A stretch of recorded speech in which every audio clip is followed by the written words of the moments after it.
Right guys, let me show you how to do an oil change on the Jeep today.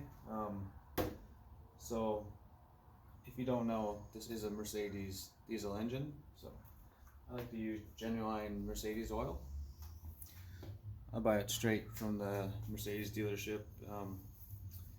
There are other alternatives. You just got to make sure you have the 229.52 designation on it. That's for your DPF filter and DPF filter, and I think there's some valve train parts that need that oil. And also, I use a genuine Mercedes-Benz filter. It's cartridge style. Get this open. Cartridge filter and a couple of O-rings they need to replace. And this engine takes 9.5 liters of oil, so make sure you buy 10 of these. I have 260,000 K on this engine, so it does burn a little bit, so that extra half liter is good for top up. But yeah, I'm lucky that I fit under this vehicle without having to jack it up. You might need difference. I also have the lift in the front, so that helps too. You also need the special tool to get rid of to take off the oil filter. This one's on top. Just give me a sec here. Yeah, so oil filter is inside here. You just need a tool here to take it off. And you put a 21 mil socket on it to spin it. Yeah, so you can get these off Amazon. I think they're 62 mil. I can't remember. Let's see on here. But anyway, here's a part number if you need it. But just look up Mercedes OM642. That's the engine code, and oil filter removal socket. But yeah, I'm just going off memory, but I'm pretty sure the drain plug is 13 mil. But I'm gonna go underneath and take the drain plug off. I have recorded that in the past and I had splashed my camera, so I won't do it this time, but I'll just crawl underneath and I will show you where it is. Okay.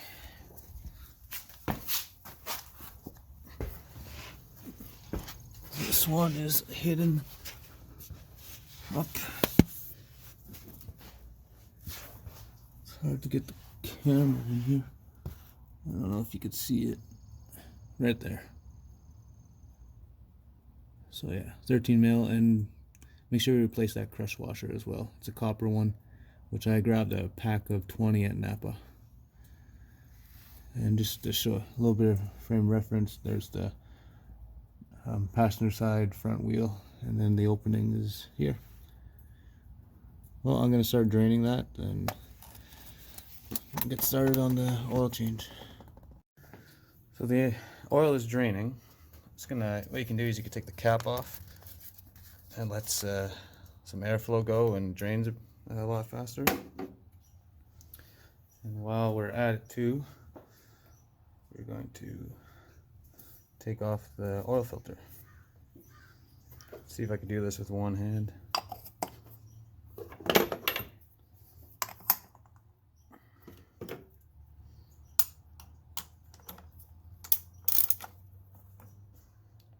I think I might put this down. Just because this is a plastic cap underneath, I want to make sure I have two hands on it so I'm not putting too much stress on it. Because if that breaks or has a hairline crack, it will blow oil out of it because it gets full oil pressure all the way up there.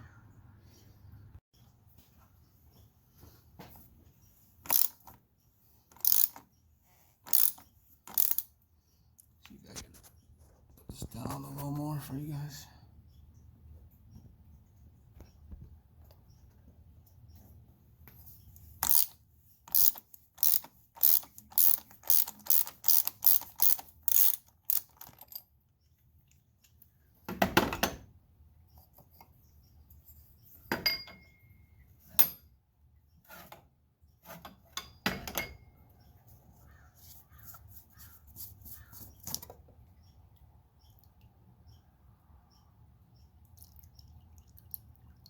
Just gonna let some of the oil just drain down in through the engine. But here it is. So here is the cartridge filter that you have to replace. And it's kind of nice that's on top. And also, these up here, if the camera focuses, to replace this O-ring up here and this one here on the bottom. And I'll show you how to do that in just a second. So here's the filter. It's as simple as just pulling it off.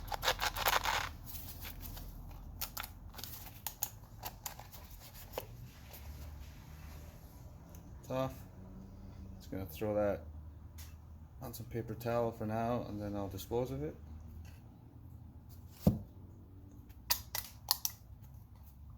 And these two O-rings, like I said, the one here and one down here, I'm just gonna grab a pick tool and take them off.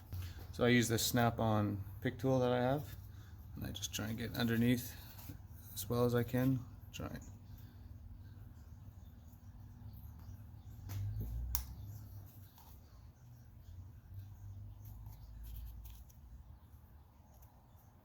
There you go, one's off. And the bottom one here actually has a little indent here, so you can get your tool in really nice and easy. There you go. Gonna grab the new ones.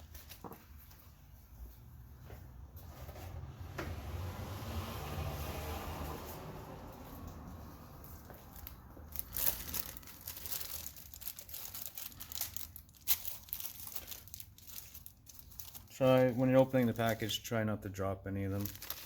The small one is hard to find, and I wouldn't be comfortable using a non-OEM sized O-ring on it just because let's keep oil pressure in it. So, new one, let's put it on.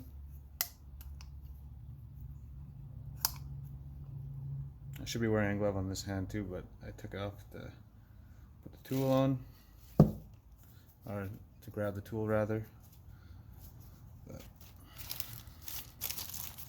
PPE is important.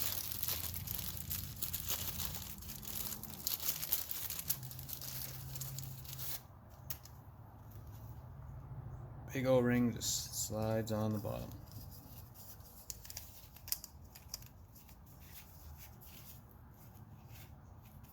And there you go, it's all in. Now I'm going to grab the new filter.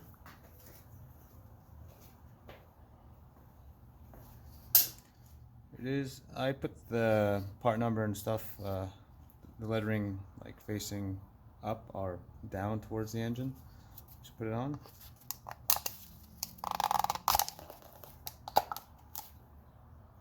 And there you go, your oil filter is ready. Do not install it right away because when we are filling the oil, Mercedes wants you to put half of the oil capacity through the oil filter housing.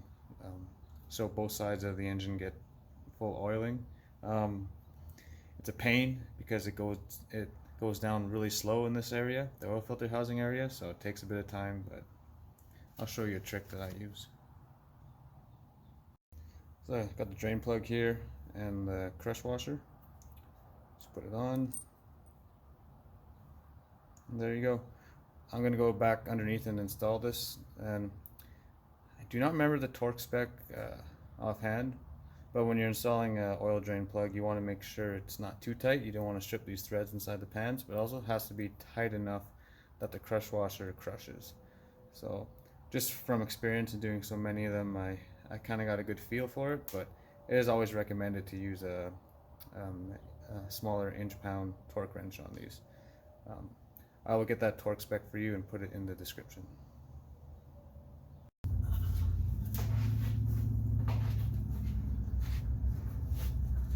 Oh, one thing I forgot. I'm just going to clean the around the area where the drain plug goes in. Just wipe it off, make sure it's clean, so you have a nice surface for everything to seal on.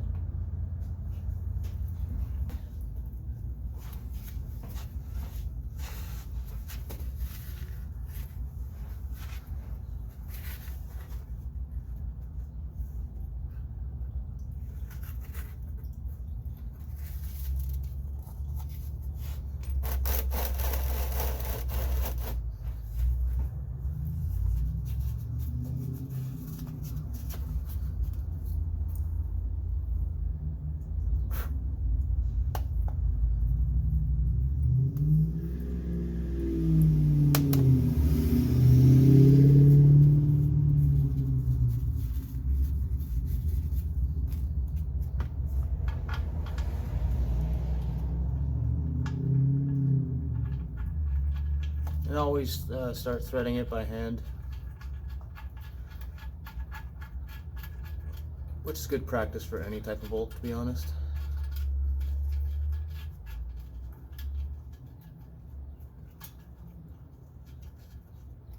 So yeah, these are aluminum threads, so everything goes in pretty nice.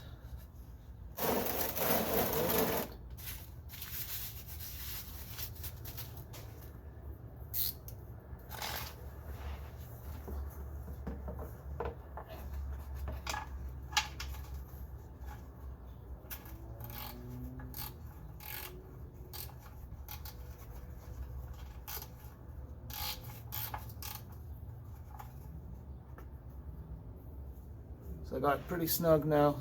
Just gonna give it a couple more turns. Just try and get that crush washer to seat. It's called a crush washer for a reason.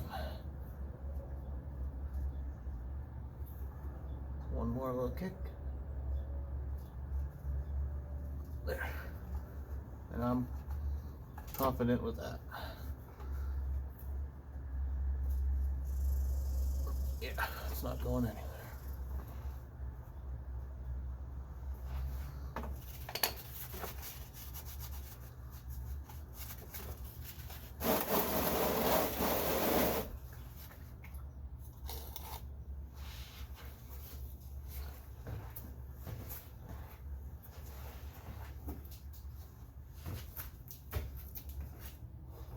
So I just got a bottle cracked open here, and like I said, you got to put 5 liters inside the oil filter housing first, but I will show you what I do.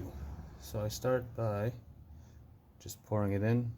I'm actually holding the bottle the wrong way, it should be the other side, but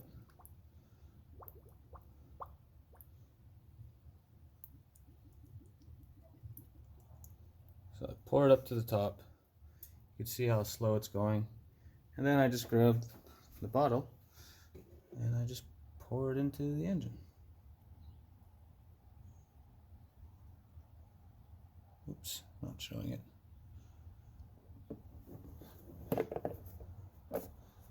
And I just wait till this is empty, and I just keep going back and forth that way. Instead of just holding the bottle of like 5 bottles here, I just do one at a time. So make sure you do that 9 times, and then half of one, and then we're gonna start her up and reset the service reminder light and check the oil level, and it should be fine. Putting the oil filter back on. Careful, it is plastic. Don't want to strip these threads.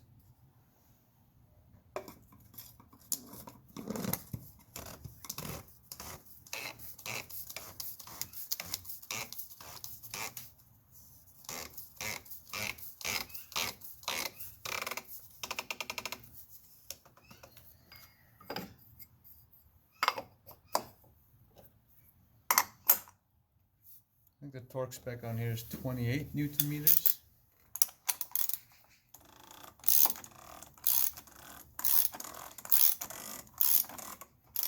But I just put it snug. Why?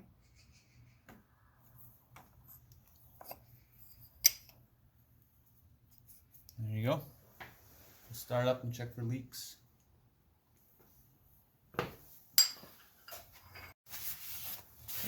It's plastic. Don't want to break it. And I'm heavily experienced in this. I once saw Pontiac Sunfire with the Ecotech engine. This was cross-threaded, and when they started it up, it made a fountain. It's pretty neat. Thank God that wasn't me that did it.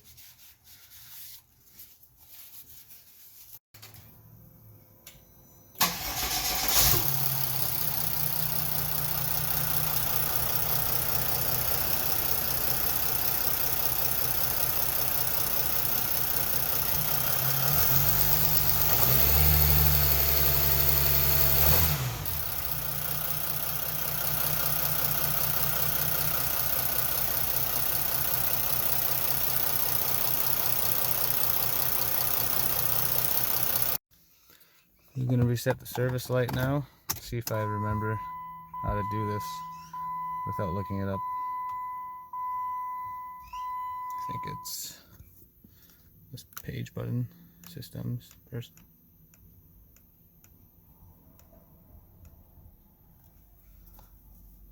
Oop.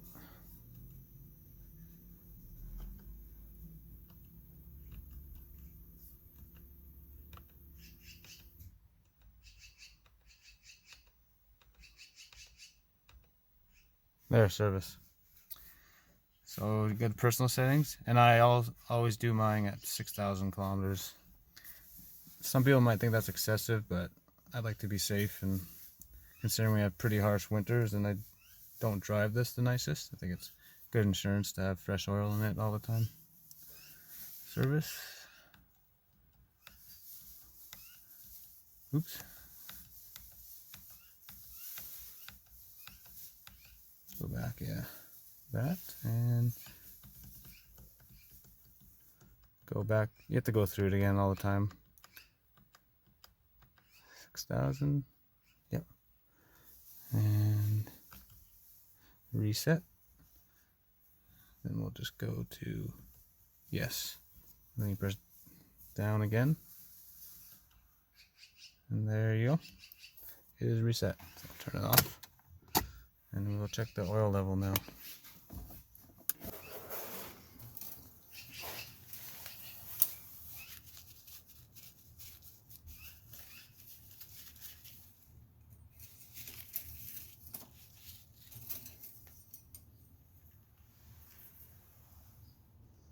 Just about full. I'll just have to put a tiny bit more in, but yeah, looks pretty good.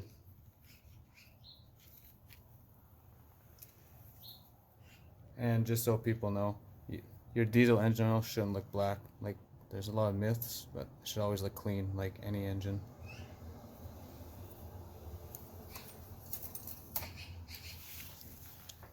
What'd you learn? Me? Yeah. I'm the camera person. I don't talk.